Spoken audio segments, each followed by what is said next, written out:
It's the Real Estate Podcast, brought to you by ANZ Home Loans for financial well-beings. Hey, welcome back to another episode of the Real Estate Breakfast as we cover 7 days a week, the very latest in property news, and it's available to you from 6 a.m. as heard on iHeartRadio, Spotify, Apple Podcasts and Amazon. Not sure what time you get yourself out of bed, but real estate people certainly tend to get up nice and early, some of them getting up at 5 a.m. And it is a Thursday, June the 6th today. Australia's GDP figures, now they were released yesterday and have shown minimal growth. There was jostling for position with the news, and in just a moment we will have some reaction, some of those key comments made by the Treasurer Jim Chalmers as it relates to the housing market. Alan, thank you for your email. Yesterday, I gave out the wrong email address by mistake for those wanting to get in touch.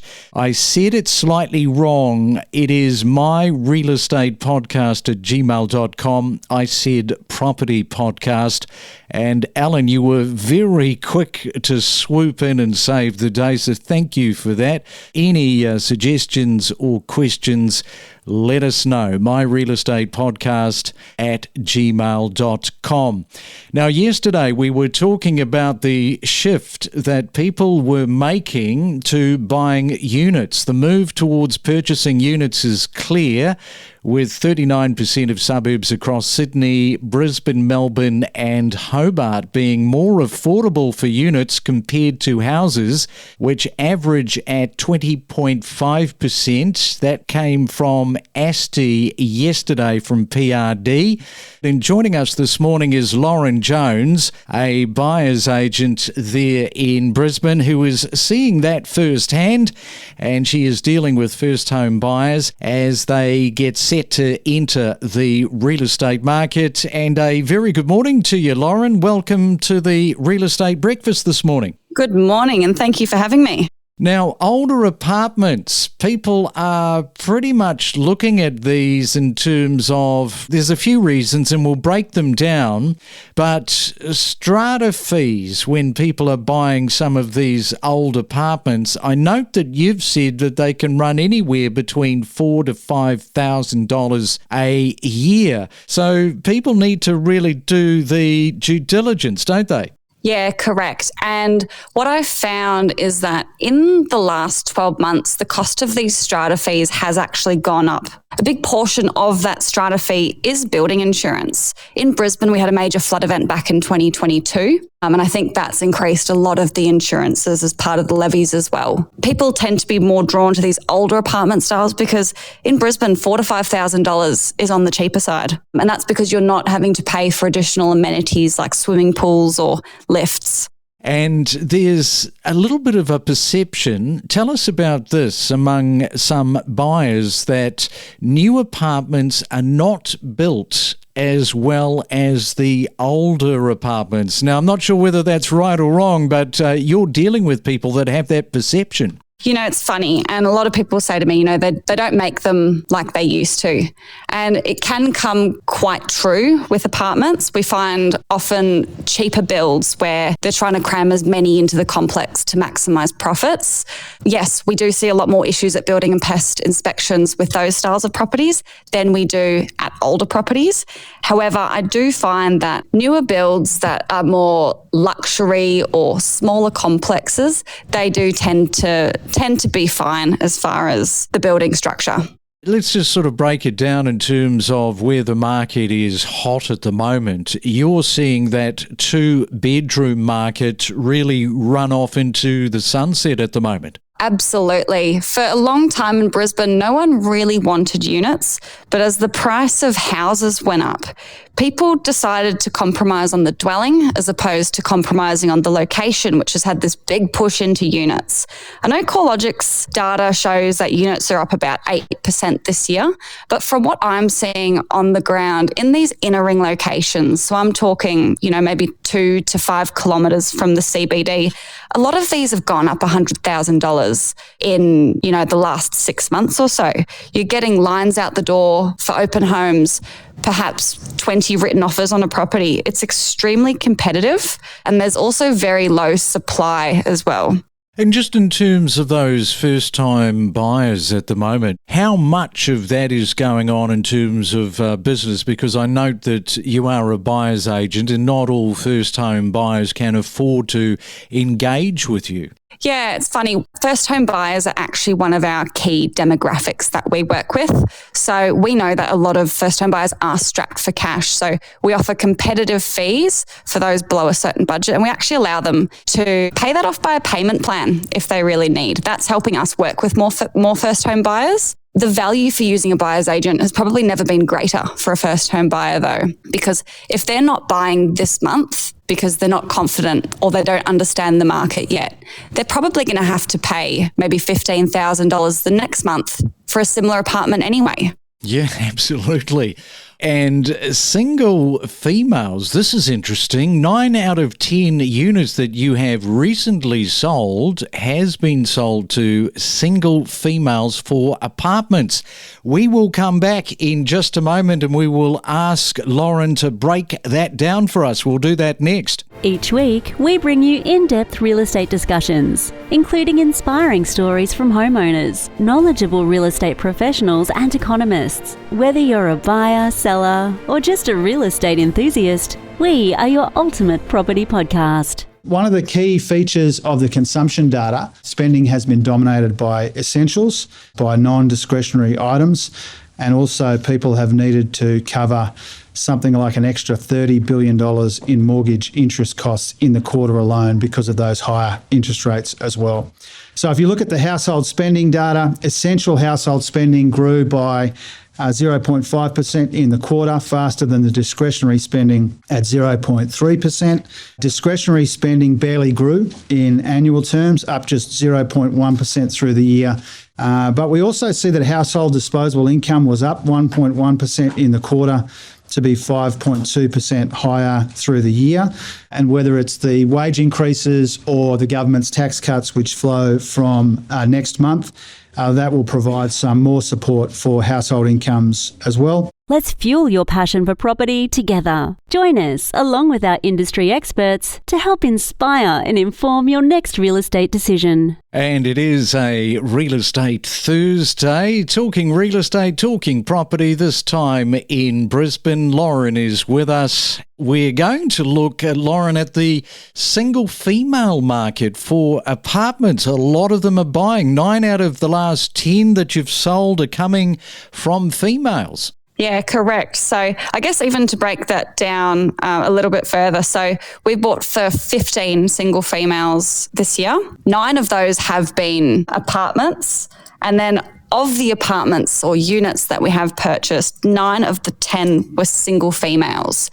What we tend to find is that security is a big issue for single females, and also the ability to lock up and leave the property. Another thing that we do find quite common, and often why people engage people like us, is because they also have the added complexity of needing to bring their dog or pet into the property. So perhaps they need garden space or a bigger balcony to be able to suit the dog, as well as clauses put in the contract to ensure that the dog is allowed. So yeah, we're seeing a massive shift of single females buying apartments. Is that security question, has that sort of come up a little bit more in the last few years, do you think? I haven't seen it come up anymore, actually.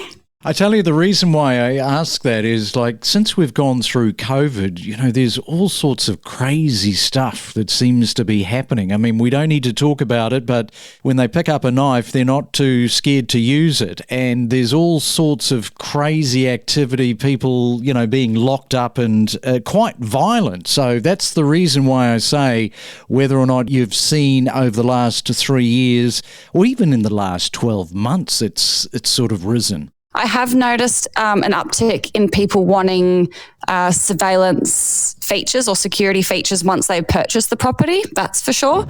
So whether it be electronic locks or crim safe on the doors, things like that. So yeah, I have seen a shift there. And tell us about first home buyers. Is this true that first home buyers tend to go for the older units? You might have said that in the setup, while downsizers are looking at more like the off the plans? Yeah, I do find most first home buyers go for the older style units. A big part of that is the budget. They do tend to come with a lower price. Often they may be in a more original condition or with minor renovations. It can often be a good strategy for a first home buyer as well to buy something that needs a bit of work, because if they can put some money into that property and improve the value, it's going to help them when either they want to release equity to buy their next home or buy an investment. We also do find that, a lot of downsizers or people who are purchasing an apartment for lifestyle reasons, they do tend to go for the newer style units. I often find as well, they really like 3-bedroom units, and often they like to have 2 car spaces. Now, that comes with a price. In Brisbane at the moment, you probably need $900,000 plus to start to buy those style of units. Downsizers often like to future-proof the property, and those units tend to have lifts as well. They do tend to have higher body corporate fees. You're probably looking at starting at $7,000 normally, and that's really just to kind of cover the additional amenities that come with the complex. Yeah, okay. And is it true that agents classify apartments built before the early 2000s as old and those built after the 2000s as new? Is that the way it works? There's no hard and fast rule really there. I would probably consider it similar, and you notice a big difference from 90s to 2000s trends as well. So the 90s units, they still tend to be pretty colourful and laminate bench tops, whereas a lot of the early 2000s or 2000 onwards units tend to be more neutral, white kitchens, things like that.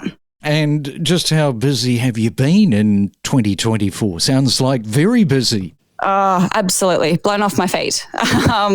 In Brisbane, there's such little supply and such high demand. So, even if we talk to a buyer inquiry today and they don't engage with us, there's a very good chance that 6 months rolls around and they're still looking, and, the market's grown by maybe $100,000 and they're getting a bit desperate to buy, and they'll start to consider using us again. So, we've been a bit overwhelmed for work for a large chunk of the year.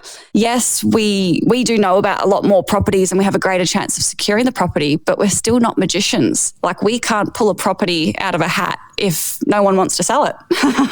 So that's the hard part about being a buyer's agent at the moment. Yeah, very frustrating, of course, particularly if somebody is ready to go and they're just hesitating. And it must be frustrating because you're watching these people and you know the market inside out.